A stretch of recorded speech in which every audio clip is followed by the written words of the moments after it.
네, 고성국 칼럼입니다.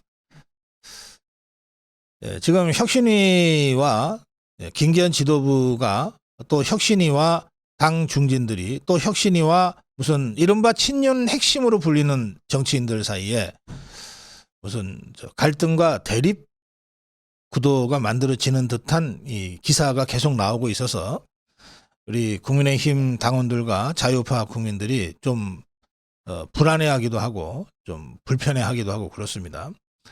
이 문제와 관련해서 오늘 저희 고성국 칼럼은 혁신위원회의 혁신을 거부하는 것은 단순히 인요한을 거부하는 것이 아니라 윤석열 대통령을 거부하는 것이다 라고 하는 주장을 좀 소개해 드리려고 합니다. 국민의힘이 어쨌든 선거를 향해서 조금씩 움직이고 있습니다.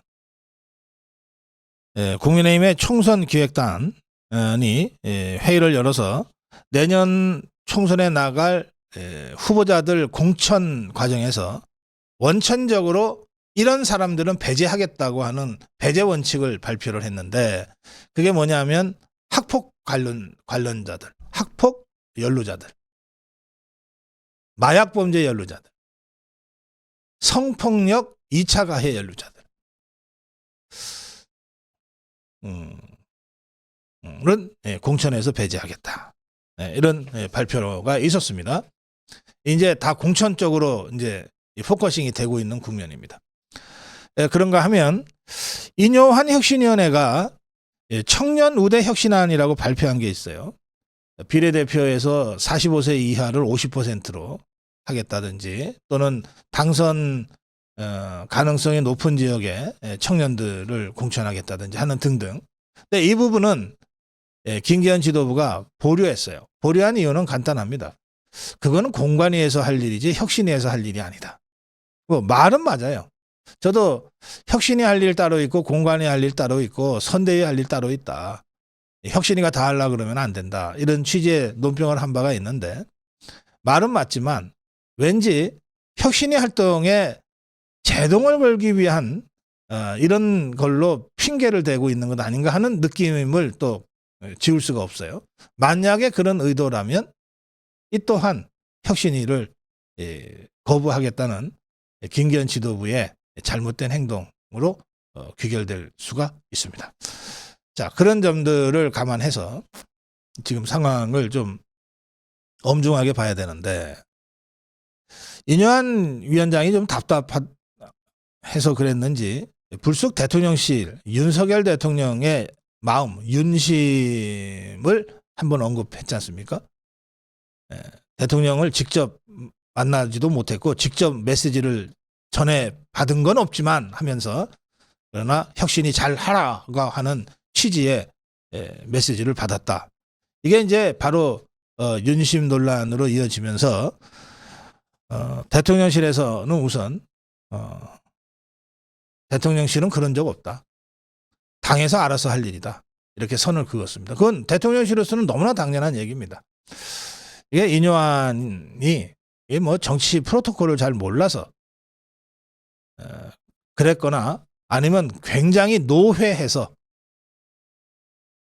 하면 안 되는 줄 알면서도 그냥 흘렸거나 뭐 둘 중에 하나일 텐데, 저는 정치 프로토콜을 잘 몰라서 이런 발언이 나왔다고 생각합니다. 그래서 뭐 대통령실에서는 뭐 그런 사실 없다고 하고 선을 긋는 것은 너무나 당연하다. 그럼에도 불구하고 인요한 혁신위원장이 노리는 바는 이미 다 구현이 된 거죠. 야, 대통령도 중진 용태, 지도부 용태, 친윤 핵심 용태를 원하는 모양이다.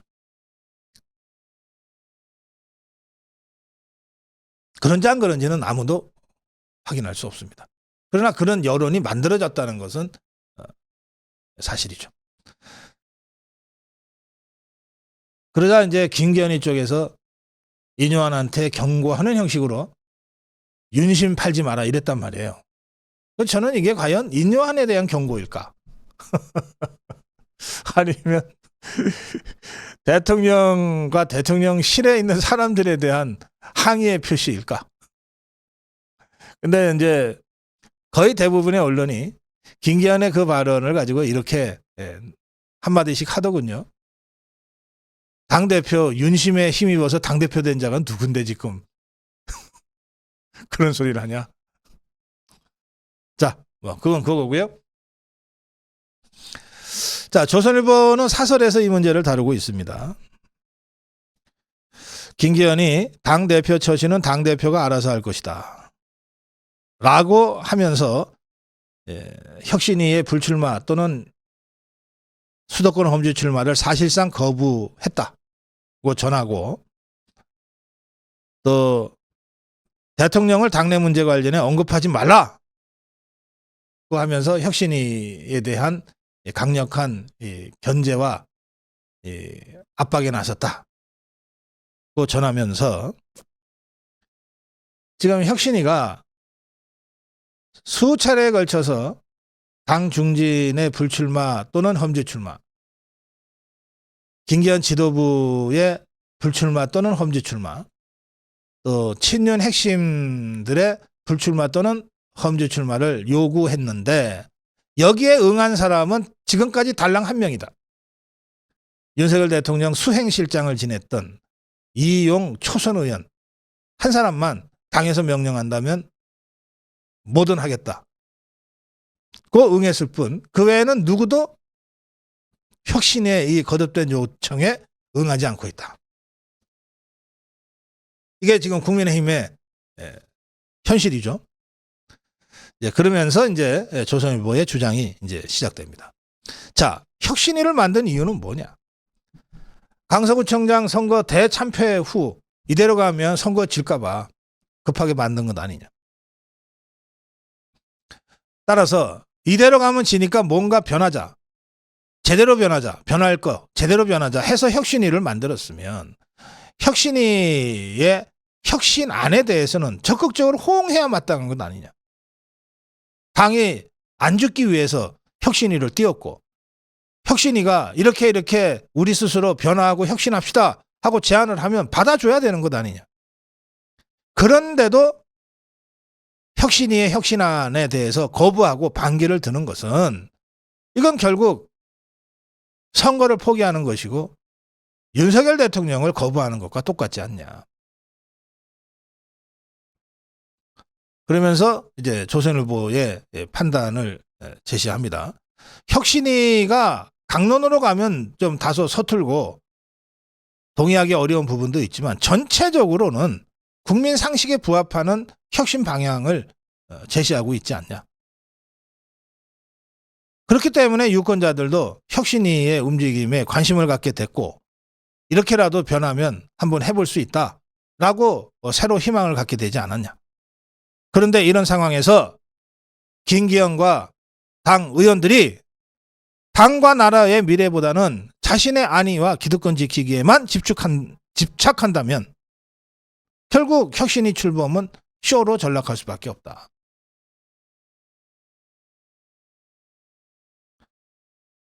지금 대한민국의 이 복합적 위기 상황에서, 또 집권 여당의 절체절명의 정치적 위기 상황에서 희생을 거부하고 자신의 작은 기득권만 챙기겠다고 한다면 결국은 대통령의 성공, 정부의 성공이 아니라 자신의 사익을 지키기 위해서 대통령 주위에 몰려들고 대통령에 편승한 호가호위한 사람들이라고 하는 것을 스스로 증명하는 것밖에 되지 않는 것 아니냐. 따라서 진정으로 윤석열 대통령의 성공을 바란다면, 진정으로 국민의힘과 자유파의 총선 승리를 바란다면 당대표부터 기득권을 내려놓으라. 이게 조선일보 사설의 내용입니다. 다시 말씀드립니다. 혁신하지 않으면 다 죽습니다. 다 죽으면 윤석열 정부와 윤석열 대통령의 실패가 불을 보듯 관화합니다. 윤석열 대통령을 성공시키고 윤석열 정부를 성공시켜서 자유파의 정권 재창출과 대한민국을 똑바로 세우는 일에 나서기 위해서는 지금 작은 기득권을 버리고 몸을 던지는 희생과 헌신이 지금 필요합니다. 그 작은 희생과 헌신을 통해서 총선 승리에 디딤돌을 놓아가야 됩니다. 그게 당을 책임진 김기현의 제1차적인 의무입니다. 비례대표 초선이 유일하게 혁신안에 응답하고 있는 상황이에요. 비례대표 초선이. 유일하게 혁신안에 응답하고 있는 상황입니다. 그 많은 다선 중진들, 그 많은 지도부 인사들, 그 많은 대통령 핵심 측근들이라는 사람들, 도대체 뭐하고 있는 것인가? 혁신에 대한 거부는 결과적으로 윤석열 대통령에 대한 거부일 수밖에 없다. 고성국 칼럼이었습니다.